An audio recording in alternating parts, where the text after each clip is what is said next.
have heard some of our fellow affected call it falling down the rabbit hole, such as Alice in Wonderland did.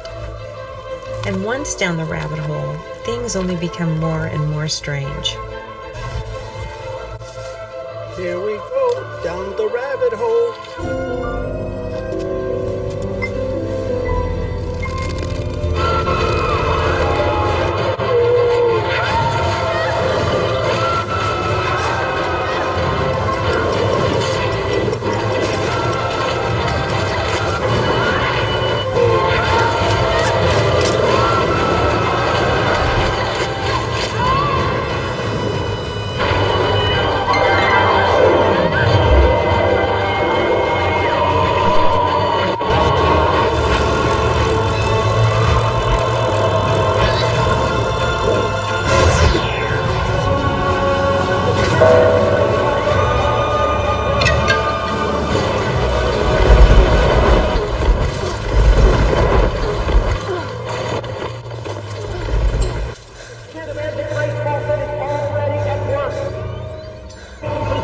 He's already coming into power.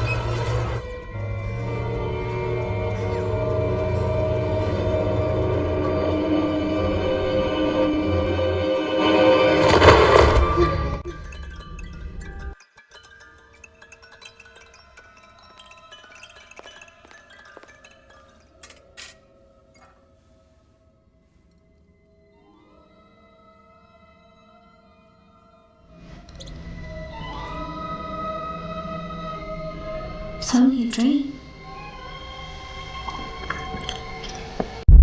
Wake up. So if you're just finding this channel for the first time and you don't know anything about the Mandela effect, or you know everything about the Mandela effect and you're looking for something new, you're going to want to stick around for this video because this is bananas. The scope and scale of this phenomenon is wild.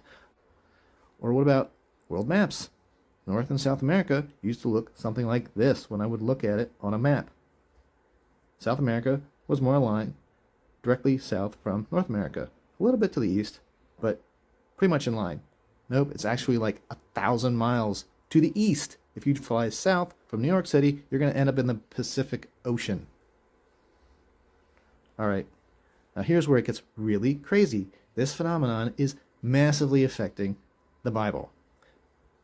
In particular, the King James Bible. And this Bible has not changed in hundreds of years, but now it is with the Mandela effect. People like this Bible because it's considered a literary masterpiece, historically, and it doesn't change, it doesn't get updated, it doesn't get revised. Alright, so do you remember this kind of imagery from the Bible? Because I sure don't. And if any of this ever showed up in a Sunday school lesson, a church sermon, or whatever, I would have been asking questions, and this has never come up in my experience until now. So look at this picture. Does anything look unusual about what you're looking at? Jesus and the disciples walking through fields of corn. Now I'm doing this, making these AI generated images depicting this scenery because this kind of mental imagery has never come to mind before while reading the Bible. Now it does. I really don't care what the translation is or what they say. Oh, well, this is just archaic English for this term or that term. I don't care. The words weren't there. I never had to imagine this or ask a question to anyone about this before. Let's read the verse. Matthew 12:1. At that time, Jesus went on the Sabbath day through the corn, and his disciples were unhungered and began to pluck the ears of corn and to eat. It was grain. It was grain or wheat, not corn. And this keeps going. I mean, really? Really? Corn? All right, let's look at this verse. Genesis 49:14. Iskar is a strong ass couching down? What is that? Couching is a verb? Couch is a verb? What does that even look like? I mean, this is the kind of mental imagery that would come to mind if I read a verse like that. How bizarre. Or this. Luke 5:24. I say unto thee, arise, and take up thy couch, and go into thine house. So Jesus just heals the lame man. And what's he laying on? a couch, and he's expected to pick up that couch and go home. I've never heard this before. I never had to imagine this. I never had to question anybody about a couch being in the Bible. Why is the word couch there? King James Bible. And I have my Bible photographed here to prove that this is what the word is. It used to be mat or bed, not couch. How about this verse? Genesis 31:34. Now Rachel had taken the images and put them in the camel's furniture and sat upon them? What? What camel's furniture? Camel's furniture. I do remember this scene in this verse. It was like a chest of possessions or something, not camel's furniture. Other translations say it's the camel's saddle. Camel's furniture. How do you get furniture and saddle don't mean the same thing. This is nuts. This is the Mandela effect in action. Wake up, people. This is changing the Bible. All right, how about this verse? Whereas thou hast searched all my stuff, what hast thou found in all thy household stuff? Genesis 31:37. Stuff? Household stuff? Since when did they have stuff in the Bible? It was possessions, not stuff. And this is crazy. Genesis 40, verse 2.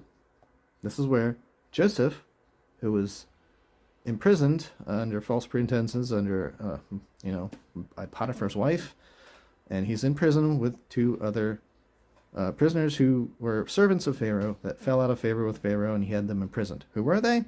I remember this story. My mother read this story to me many times. It was the baker, chief baker, and Pharaoh's cupbearer. Well, let's look at the verse today. Is that really what it still says?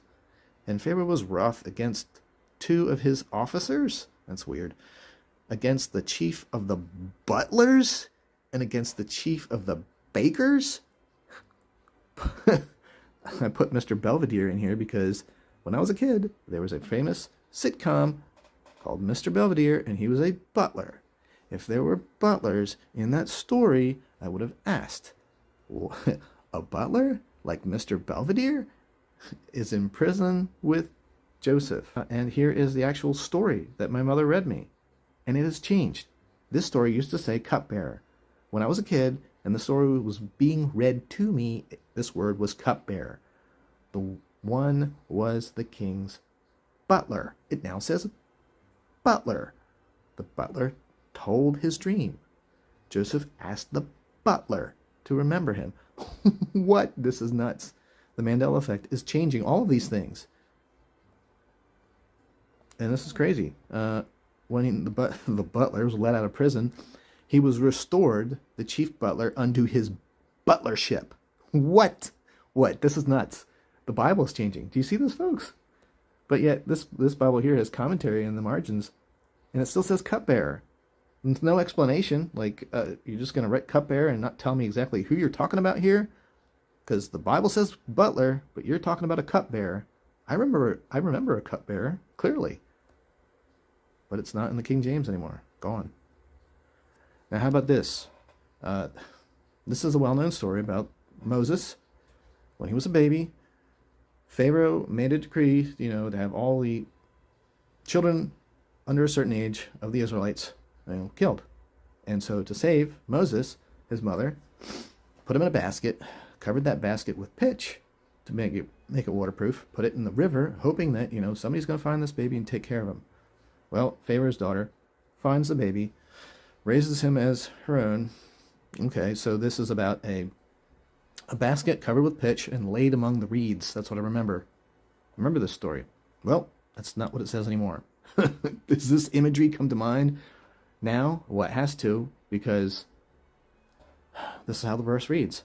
And when she could no longer hide him, she took for him an ark, like Noah's Ark, of bulrushes, and daubed it with slime and pitch, and put the child therein, and she laid him in the flags by the river. Ark, slime, flags. This this verse has been completely rewritten, and these bizarre words are being included. There's only 2 arks I know of in the Bible: Noah's Ark and the Ark of the Covenant. There is no Moses' Ark, but now there is.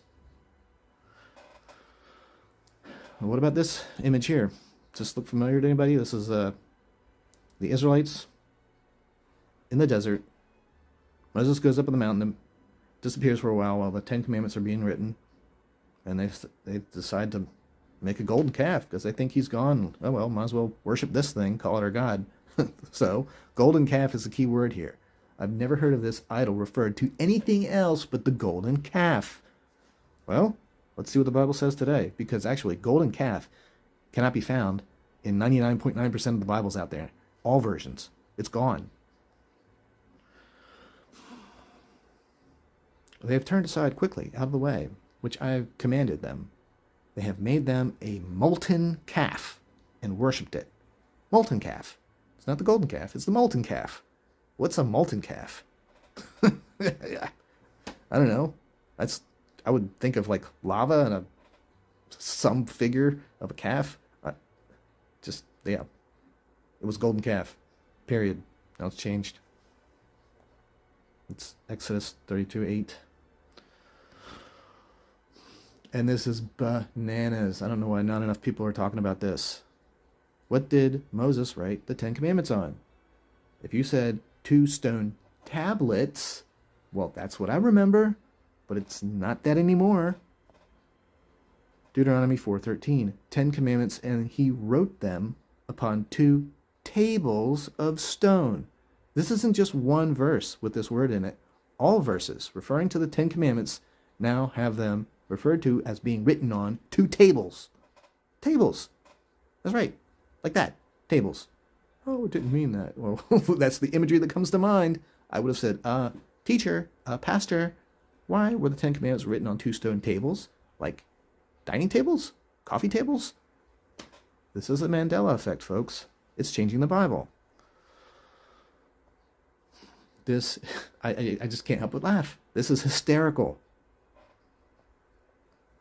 Exodus 26:14. And thou shalt make a covering for the tent. Talking about the tabernacle here in the desert. Children of Israel are banished to the desert for 40 years, are wandering around. They're being instructed to build a tabernacle. Okay, this is what they're supposed to deck it out with. A covering of the tent of ram skins dyed red, or a covering above of badger skins. Badger skins. You can't make this up. Badger skins. And I looked it up. Badgers are not native to the Sinai Peninsula. So what is God doing? Sending them on a snipe hunt? Yeah, I'm going to have them go out and look for badgers. Really? Badgers. And how many badgers does it take to cover the tabernacle? I looked it up. ChatGPT said it's like 300. You're going to go out and catch 300 badgers that don't exist in the desert? Badgers? Badgers? We don't need no stinking badgers! And this is just another hysterical line. That was from Weird Al Yankovic's UHF back in the 80s. And I didn't know he was parodying until I found out later. It's from this old movie. Badgers? We ain't got no badgers. We don't need no badgers. I don't have to show you any stinking badgers. Better not come in. That line has changed. That's another Mandela effect. Badges? We don't need no stinking badges. He doesn't say it. You just saw that scene. He doesn't say that at all. But that line has been parodied.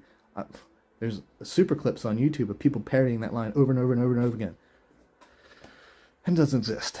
But yeah, badgers. Okay, let's get back on topic here. Badgers. Is there another verse, another translation that might be a little more appropriate? Maybe they weren't looking for badgers. Maybe there's something else. Something, a little more believable. Well, let's look at some other Bible versions. What do they say? This is real. This is real. This is the ISV, AB, LSB, NASB Bible versions. You are to make a covering for the tent of ram skins dyed red, and a covering of dolphins. Dolphin skins above that. Dolphin or porpoise, it says. Are you kidding me? How are they supposed to find dolphins in the desert? Or how about this? How about these versions? the ASV, ERV, JPST, and thou shalt make a covering for the tent of ram skins dyed red, and a covering of seal skins. Seal skins. Hey, why not? Aquatic mammals. What's the difference? One's as good as another, right? Come on. Or how about this? Make a covering for the tent from ram skins dyed red, and a covering of manatee skins on top of that. These Bible versions say manatee or sea cow. This is bananas. Are you kidding me? The Bible's being changed. Oh, well, you know, it's this strange word in Hebrew. They didn't really know how to translate it. I don't care. Who in their right mind would translate a word they don't really understand into manatee in the desert?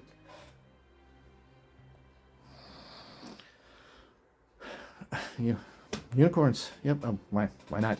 You got all these other creatures in the Bible. Why not unicorns? Isaiah 24:7. And the unicorns shall come down with them, and the bullocks with the bulls. It used to be wild ox, not unicorn. Why didn't I see little kids drawing pictures of unicorns on Sunday morning? Because unicorns are in the Bible. Why wouldn't they? Oh yes, I'm drawing a picture of a unicorn from the book of Exodus or Isaiah. It's in there. You know, I have a number count for all these words. 9 times. It's not just one verse.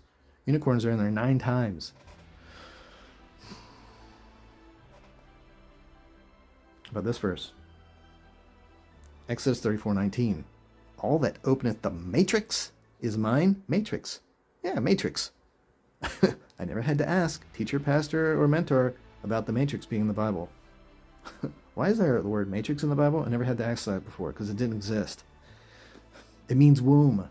How does matrix mean womb? I don't get it. This is just really weird. Another verse, Isaiah 7:11.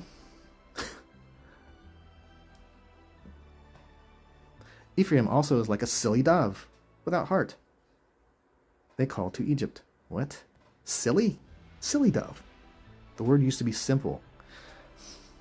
I think I even have evidence for this one.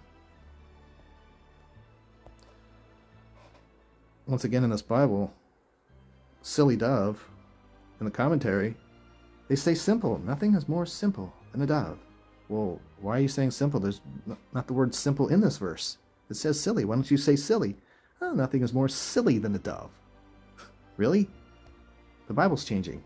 But things like commentary doesn't change at times. Sometimes it does, sometimes it doesn't.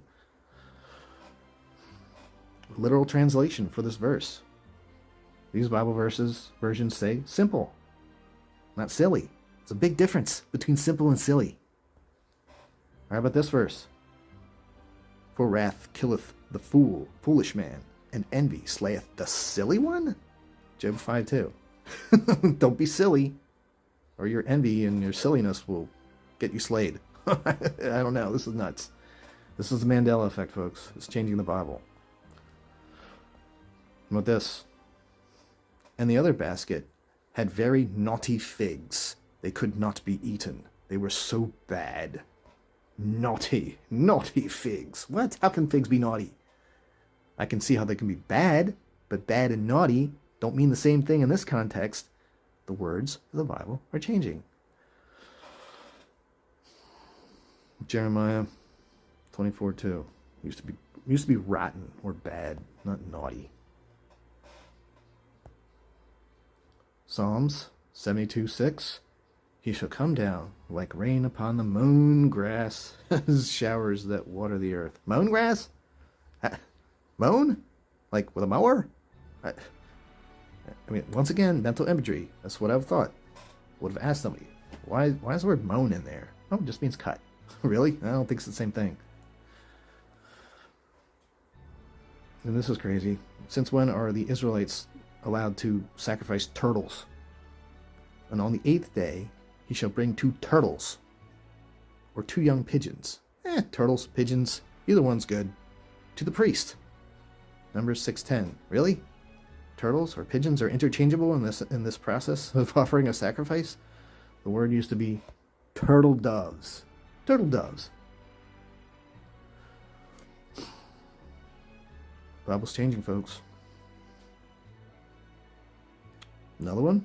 You can tell what word it used to be, judging by that last one. The voice of the turtle is heard in our land. Song of Solomon 2:12. It was turtle dove, not turtle. Turtles don't have a voice. Have you ever heard the voice of the turtle? I sure haven't.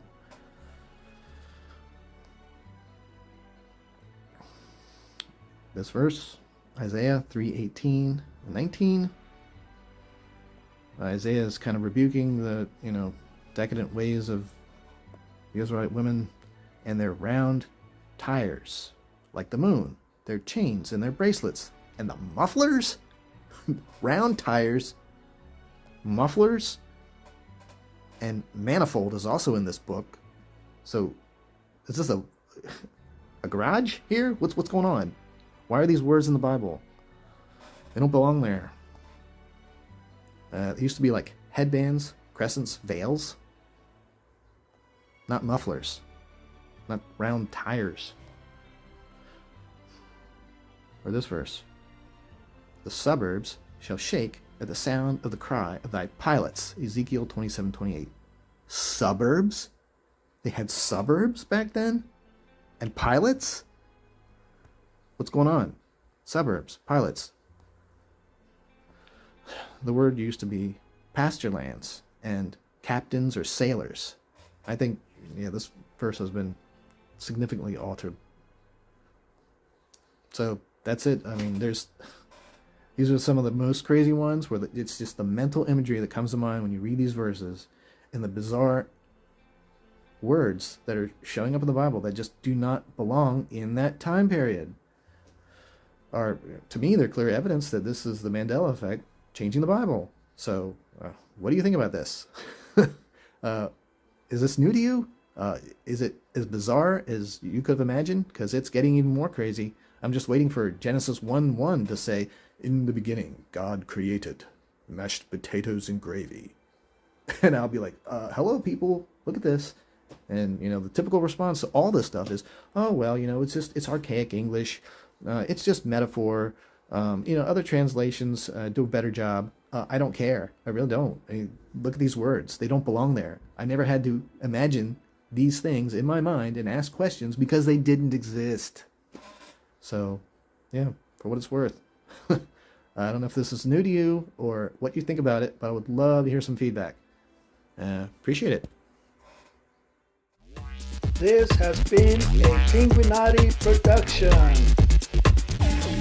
If you'd like to support the channel, links are in the description.